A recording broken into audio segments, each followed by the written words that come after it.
In just a matter of hours, Trump is going to appear for his third court appearance, this time about the January 6th riot.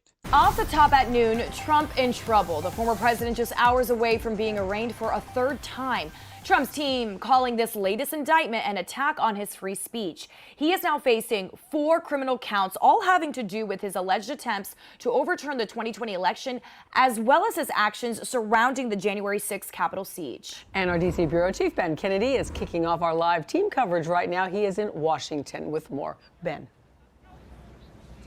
Today's Christie, former President Trump's arraignment is less than 4 hours away. This is a historic move by the DOJ. We are live outside the federal courthouse here in Washington, where people have gathered hoping to get a glimpse of Trump as he arrives.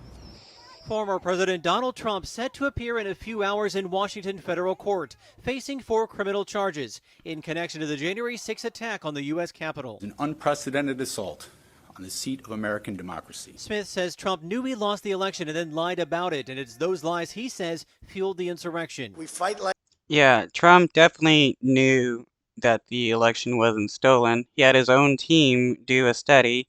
His own AG and stuff said there was no fraud. Like hell. And if you don't fight like hell, you're not going to have a country anymore. The indictment talks about 6 co-conspirators that are not named, but it is reported 5 have been identified based on quotes, including his former attorney, Rudy Giuliani. Let's have trial by combat. The indictment outlines alleged actions Trump and his allies took to overturn the 2020 election, from organizing fake electors, claiming voter fraud, and even pressuring then Vice President Mike Pence to falsify and alter the results to declare Trump the winner.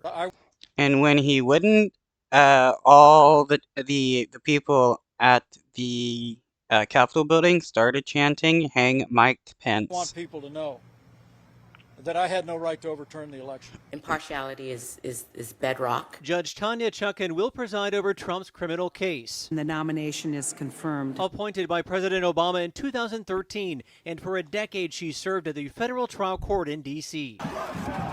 It has already presided over several criminal cases involving January 6 rioters. Trump will leave New Jersey, that is, just before 1 o'clock, arrive here in Washington, D.C. around 3. His arraignment is set for 4 o'clock. Now, the DOJ would like a speedy trial with jury selection to begin in December, while Trump's team would like it to be pushed until after the 2024 election.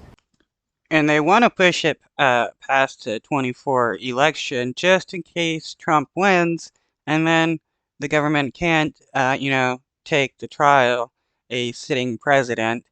That's the only reason he wants to become president again, is to avoid going to jail. Reporting live in Washington, D.C., Ben Kennedy, Local 10 News. Okay, Ben, and today law enforcement agencies beefing up security at the district court in Washington ahead of Trump's arraignment. Several agencies working together to ensure they're ready for anything that comes their way.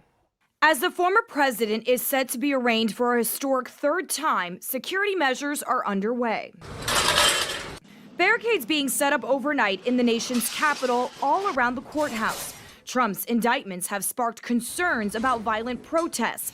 This indictment a little different, and that the charges include Trump's actions in the lead up to the deadly January 6th insurrection of the Capitol, the federal courthouse where Trump will be arraigned just blocks from the U.S. Capitol.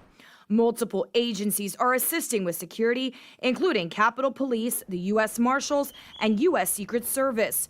The chief of Capitol Police not going into detail over the specific measures, but said they're prepared for any scenario. This morning, police had already closed off major streets around the courthouse, tow trucks even removing parked cars. There's even security around the court's entrance to control pedestrian traffic and protect judges assigned to the case. The Capitol remains on edge. Just yesterday, there was a concerning phone call about an active shooter on Capitol Hill that turned out to be a bogus call. Right now, there is no credible threat. And in Miami and New York, the two cities where Trump was previously arraigned, there was no unrest. We're going to be staying on top of Trump's arraignment from start to finish. Look for live updates both on air and online at local10.com.